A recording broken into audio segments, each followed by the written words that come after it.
This is another in my series of videos about deities I'm personally involved with. Epona's Day is on the 18th of December, so it seems like a good time to add this one. If you want a quick explanation of Epona's Day, I have a very short one here. So in this video, I'll talk a little bit about Epona, who she is historically, but I've made lots of videos about that already, like this one.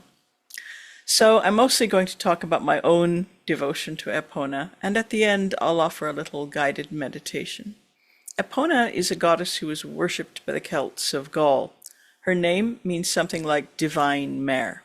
During the period of contact between the Romans and the Gauls, which lasted for several centuries, Epona became extremely popular with the Romans, especially the Roman cavalry soldiers. There were some Celts among these soldiers, and maybe that's how it all started. It's difficult to be sure.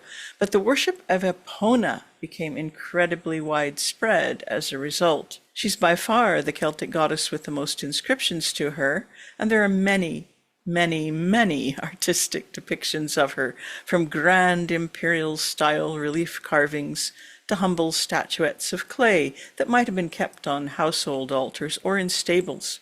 Perhaps the fact that the Romans didn't have a goddess like Epona added to their need for her, but it's also likely that their perception of her was a little different than that of the Celts. And because of the many depictions of Epona in a Roman style, it's hard to say whether this even had an effect on how the Celtic people saw her as the centuries passed. Celtic coins sometimes depict naked female riders who are clearly warriors. They appear to be wild, free, and fierce, but we don't really know who or what these coins represent. Is this a war goddess? Is it Epona? Is it a famous human queen whose name is lost to us? Or is she something of an ideal or an archetype? Tempting as it is, it would be wrong to say, well, this is Epona before the Romans got hold of her. But it definitely tells us that Celtic culture was open to the idea of this being one way that a virtuous woman might look. If we think about the Romanized Epona, of course she's tamed. She's modest and proper, fully clothed, carefully arranged hair, not riding astride her horse, but sitting properly side on like a lady, or maybe seated, surrounded by horses. In the imperial-style depictions, she's a bit like Juno. She's often carrying bread or grain, a little like Demeter, the Roman goddess of the grain harvest, who also had horses in her story. If you'd like to delve a little deeper into the topics in my videos, you might enjoy taking one of my online classes. There's almost always something on offer. Some classes have tiered pay-what-you-can pricing, and there are usually a few scholarships available for the more expensive classes. To get notifications about classes and about scholarships when they're announced, you can go to my website and subscribe to my newsletter, or follow me on my Patreon page. Epona is probably the closest thing I have to a patron goddess. And now that I don't have horses anymore, that relationship is a bit quieter, but it's still there, always will be. Over the years, I've done a lot of thinking and meditating and asking for guidance about who Epona really is, who she is in my life, who she is in the modern world. So let me see if I can explain this. Epona seems to me to be first and foremost in today's world a protector of horses. It's possible that she once had more warlike aspects, like we find with Macha, who's attached to the Morrigan. That might help us to make sense of those coins. But I feel like Epona is more horse-specific than war-specific. As a protector of horses, I suspect that the Romans probably also saw her as a protector of soldiers who rode horses. Whether that was true or not, I'm not sure. I've always felt, though, that Epona is a protector of whatever horses need, whether that's simply grazing land, or whether it's humans who care for domestic horses. When considering what Epona might want from me as a devotee, horse welfare came strongly to the fore, and there are lots of parts to that. Domestic horses often aren't cared for very well. I don't just mean horses who are abused or neglected, although that's an important wrong to try to right, but the conditions in which even the most loving owners keep horses are often a long way from what horses really need. Horses need the company of other horses. They need to be able to fulfill their natural behaviors like running, rolling, grooming each other, exploring their world, eating a variety of different wild plants, and so on. Now, I'm an idealist. That doesn't mean that I believe that we can always achieve an ideal outcome, but I do believe that without having ideals, we get complacent. We accept bad things instead of trying to improve them. So perhaps with a few pushes from Epona, I began to ask, what would be an ideal world for horses and other equines? This is a very different question than how can I make my horse's life better, or how can we help horses coexist in a human-centered world?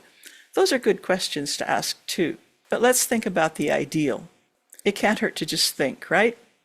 Well, in an ideal world for horses, they would be free and healthy. Free doesn't mean free from all challenges. Free doesn't mean 100% safe. Challenges, and even some occasional stress, are actually good for individuals and for a species. These things help horses to adapt, to develop, and to be successful and healthy. In an ideal world for horses, they would be free to seek appropriate plants to eat, both grasses and herbs, but also the leaves of bushes and berries and other good things. Horses know a lot about how to take care of themselves, given the chance. In an ideal world, horses would be able to find the shelter they need because of this same freedom to move. Wild and semi-feral horse herds are very adept at finding shelter from rain and wind, food in deep snow, and water during droughts. In an ideal world, horses would find their own mates and breed within their own natural cycles.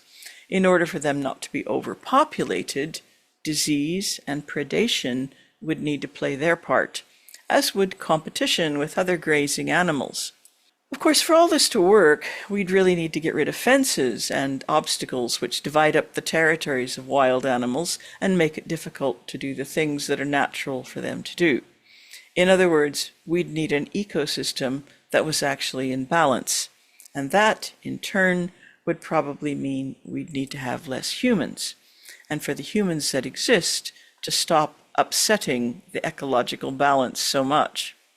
What started out for me with an interest in a horse goddess has become a desire to see our ecosystem get healthier, not only by improving the way humans currently behave, but by campaigning for voluntary population reduction.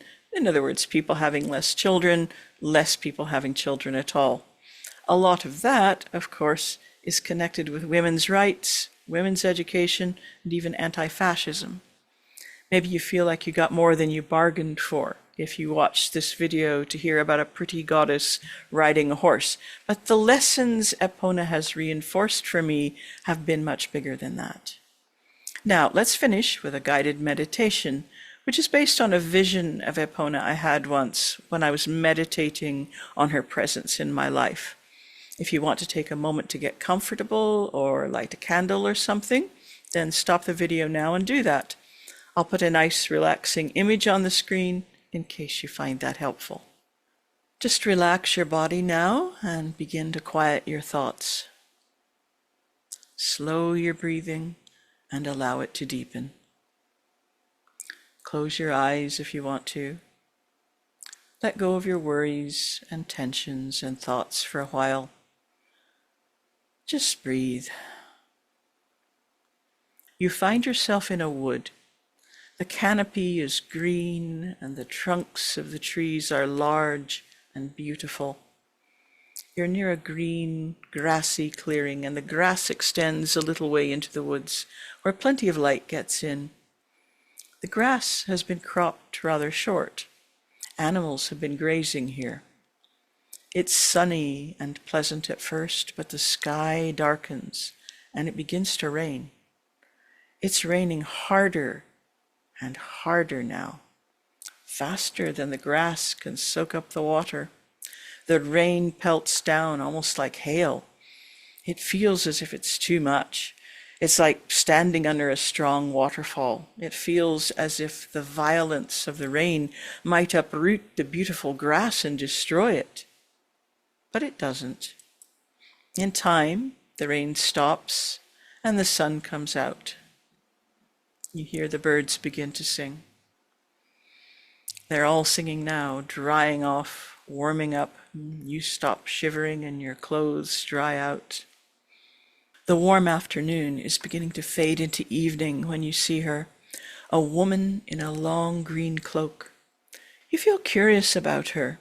You know she's special. She's walking among the trees, crossing through the woods a little way off. Then she stops. Without turning to face you, she speaks to you. Her words, whether you hear them in your mind or you really hear them, are clear. She speaks of energy, the violence of the storm and the vibrant green of the grass, the well-being of the animals who graze it, and the health of the forest exist in a cycle of powerful energy. She is both the author and the manifestation of that energy. Her name is Epona. She is the protector of horses. She is the guardian of the lands on which they graze. She is the guardian of the natural world. She speaks of energy, of balance, of compassion for all that is wild and beautiful and alive. Listen to what she has to say. Let's be silent for a while, and then I'll close with a short prayer.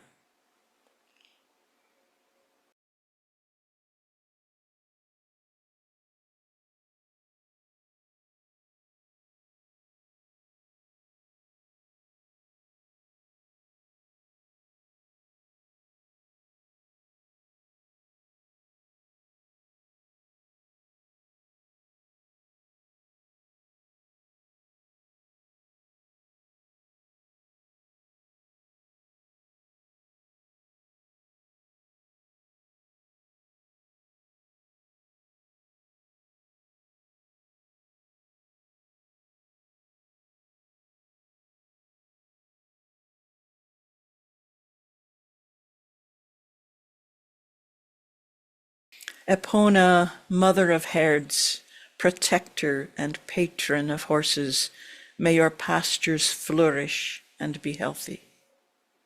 Thank you for your generosity, and thank you for your energy and your continued care. May we learn to hear your voice and to do our best for horses and the world we share with them.